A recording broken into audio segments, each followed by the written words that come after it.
The Garden Report is powered by Prize Picks, the exclusive daily fantasy partner of the CLNS Media Network.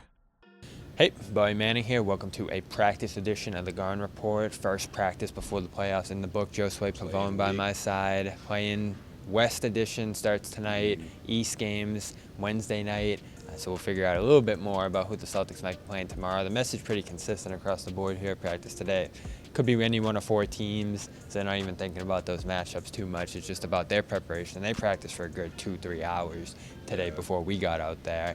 Fortunately, before the practice started, we got to talk to Brad Stevens here, who recapped the year a little bit, talked about some of the moves they made late in the season. The big one, the Jrue extension, $135 million over 4 years, said you need a guy long-term who's going to play defense and offense, and that comes into play here with that move, as well as keeping the whole roster together. Asked about Derrick White, obviously the one guy they haven't locked up. You know Tatum's going to be eventually in the summer.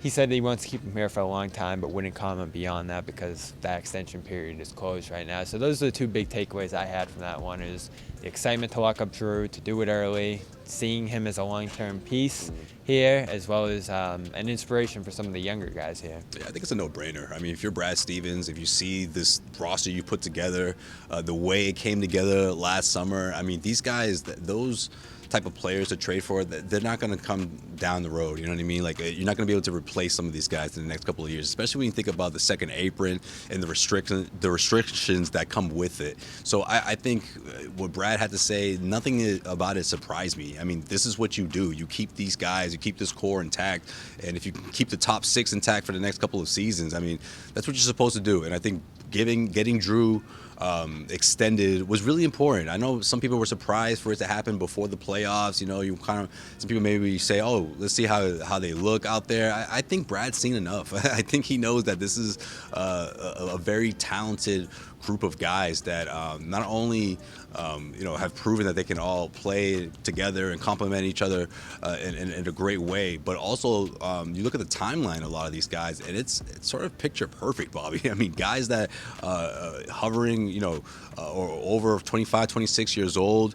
Some of your top guys aren't even close to 30 yet, and you got them locked in for the near future. You got the veteran presence in Jrue Holiday. You got guys like Kristaps Porzingis, who's got a lot of experience under his belt, but nowhere near, the end, so to speak here. So, yeah, I mean, I love what Brad had to say, and hopefully in a couple of years we'll be talking about a Derrick White extension at some point. But we'll see this organization cross that bridge when they get there. But taking care of Jrue Holiday now, right before the playoffs, I love it. Obviously some intention to do that. And you make this a 2-3 year window, like you mentioned, by doing deals like this, extending that period where you can win a championship.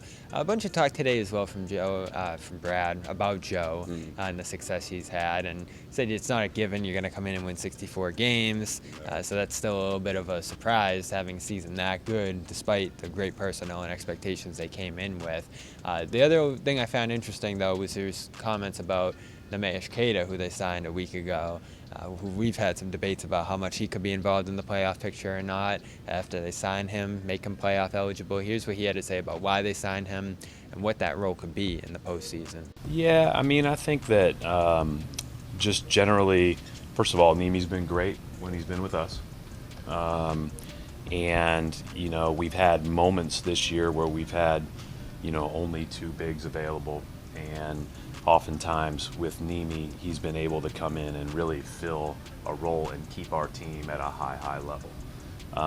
The likelihood of anybody that you sign at that 15th spot playing huge minutes in a playoff run is probably pretty low. But he's shown that he's able to do that if surrounded by the right guys and in the right role. And so that was one thing. And then obviously, with the contract that we signed, we think Neemi is more than just a right now player, right? We think he's a guy that can help us in the future. I've been really, if you would have asked me going into the year with our four bigs, maybe we were a little bit unproven. By the middle of the year, I was like, damn, that's a really good group. Like they can really play. And, they can play, Al at the 4, Kristaps at the 4 with those guys, or single without them. So they gave us a lot of flexibility this year, and Neemi was a big part of that. Testing my skills on Prize Picks this season is the most exciting way to play daily fantasy sports. If you have the skills, you can turn $10 into $1,000 with just a few taps. Use the code CLNS for the first deposit match up to $100. Pick more, pick less. It's that easy.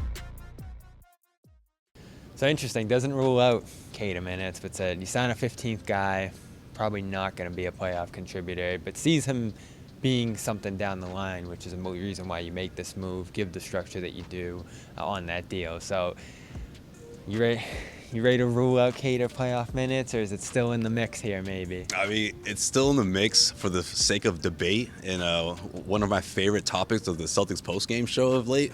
But I just love that he said that. No one even asked him that. He just said it. Yeah, he threw it in there. He's been watching the show. He watches the show. Come on, Bobby. I mean, every once in a while. And look, this was that. He's like, this is a topic? That was exactly. I was just going to say, that was a Brad Stevens topic right there. Like, that's something where I can see him just grinning from ear to ear, being like, man, this roster from top to bottom. I mean, I'm just firing off. I mean, I'm triggering these debates and these conversations. Like, that's how talented this roster is. So look, I've always looked at it as if someone's in foul trouble, right, and under dire situations, Celtics are down by 20 in the second quarter. Absolutely, I can see. That's why you don't rule it out. It could happen. You don't rule it out. It could happen. And when you think about what Joe Mazzulla preaches, and especially in those moments about rebounding and creating more possessions and all that stuff, he checks those boxes. So again, I always looked at it as under those circumstances, and I never looked at it as like, oh, well, he can take someone's spot and then it'll be set in stone. Absolutely not. But if it happens, remember this conversation that we had. Remember the Celtics post-game show, how we broke that down.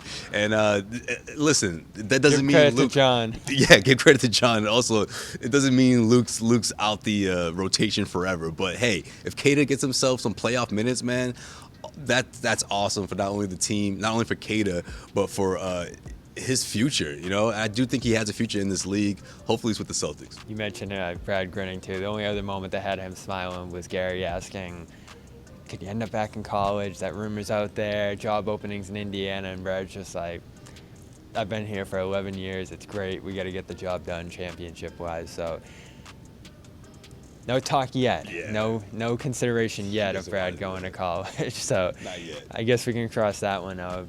Even if we can't cross out Queta minutes yet. Anything's possible in the playoffs. Joe talking today about expectations. He's studied playoff runs. Things can go different ways. You can't expect anything in terms of opponents, how it's going to go, what kind of series you're going to play. They don't even know who they're going to play yet. We're going to figure that out tomorrow, almost. Friday.